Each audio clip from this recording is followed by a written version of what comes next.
Depressão. Continuando nossa série de vídeos, hoje a gente vai pensar e poder se preparar para a ideia de que os domingos são ruins.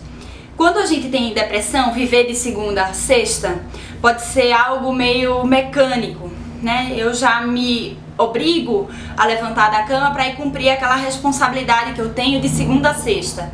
E trabalhar, e estudar, encontrar determinadas pessoas, mas isso faz parte desse pulso que a vida da rotina me obriga. Quando a gente chega no domingo, isso não existe mais, para quem não trabalha no domingo, claro. Mas esse dia de folga pode remeter a gente um grande vazio, um breu. Então, geralmente nesses dias, as pessoas que vêm ao consultório com depressão reclamam que não conseguem levantar da cama, passam o dia inteiro, às vezes até sem comer, sem fome, sem aquele ímpeto que faz a gente viver.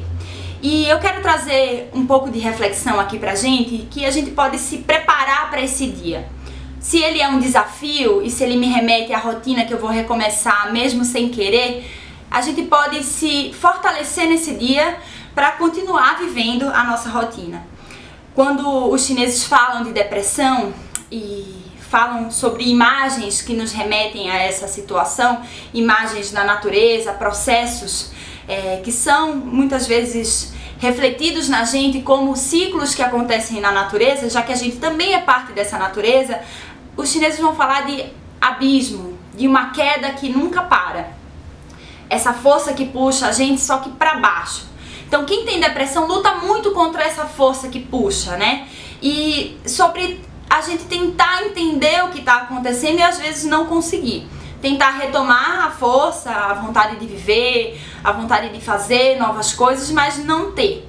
Então a primeira coisa é, lutem contra isso de ficar parados, de ficar sozinhos. A gente sabe que a solidão é algo que encobre ainda mais a nossa força, essa pouca força que existe quando a gente está deprimido. Então evitem ficar sozinhos, guardados, resguardados, né? Presos, né, no quarto, na cama, em casa. Vão buscar essa força, mesmo que seja fora. Então, na luz do dia, na natureza, em pessoas. Eu lembro que quando eu tive depressão, a arte me ajudou muito, principalmente a fotografia, a mudar o meu olhar sobre a coisa que eu não gostava. Então, muitas vezes eu tinha que fotografar alguma coisa, ou a fotografia era a única coisa que me estimulava, e eu ia com essa câmera até analógica e tentava olhar essa situação de uma outra maneira. Tentava aumentar o tempo de exposição ou diminuir o tempo de exposição, eu ia lá, fazia um clique rápido. Eu tô trazendo esse exemplo pra gente entender que muitas vezes a gente tem que transpor. A primeira vez que eu ouvi a expressão transpor poeticamente é buscar um pouquinho de poesia que pode ter naquela situação. E quando a gente vai fazer isso com a natureza, então olhar as árvores, olhar os animais, olhar os passarinhos, olhar as frutas, olhar as flores, a gente começa a remeter para a nossa vida esse ciclo que é de expansão e recolhimento, né? Muitas vezes as árvores se desprendem das folhas para poder cultivar energia no centro.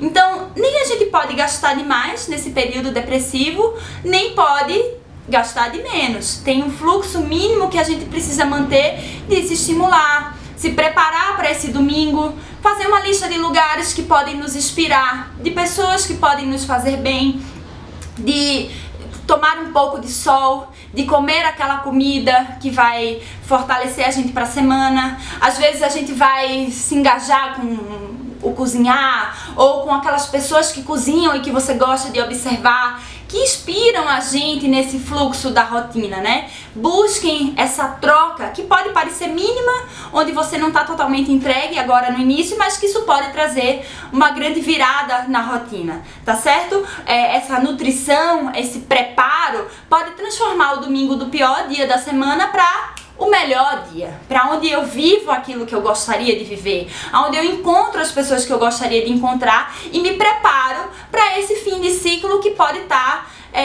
se despedindo, né? Pode estar indicando um término e esse reinício vir ainda pequeno, né, tímido, mas com muita chance de se tornar algo mais efetivo, de alegria, de qualidade de vida. Tem uma oração taoísta que eu gosto muito que fala assim: recolher as pétalas né, de alegria, de dádiva no final de cada dia. Então, quem tem depressão pode não estar feliz, contente com algo muito grande agora, mas no final de cada dia a gente recolher isso, registrar, escrever, fotografar, compartilhar essas pequenas conquistas podem fazer com que a gente tenha grandes conquistas logo mais. Então recolham, né? Busquem memorizar, recolher mesmo, registrar, né, no papel, na memória, esses pequenos avanços, porque isso sim transformam a qualidade da nossa vida, tá bom? Tomem sol, comam bem, né? Tentem se fortalecer, porque assim como a natureza tem o término do inverno, uma hora a gente sai desse fundo do poço. Nem sempre o resgate vem de fora, né? Essa coisa, essa salvação vem externamente, mas a gente consegue ir subindo, né, tijolinho por tijolinho desse fundo do poço, e quando a gente vê, a gente tá lá fora, né? Nessa mesma oração taoísta diz que um grande yang surge de dentro do abismo, e esse yang vem de dentro da gente se a gente cultivar ele dia a dia, tá bom? Força pra vocês e vamos juntos transformando esse quadro de depressão.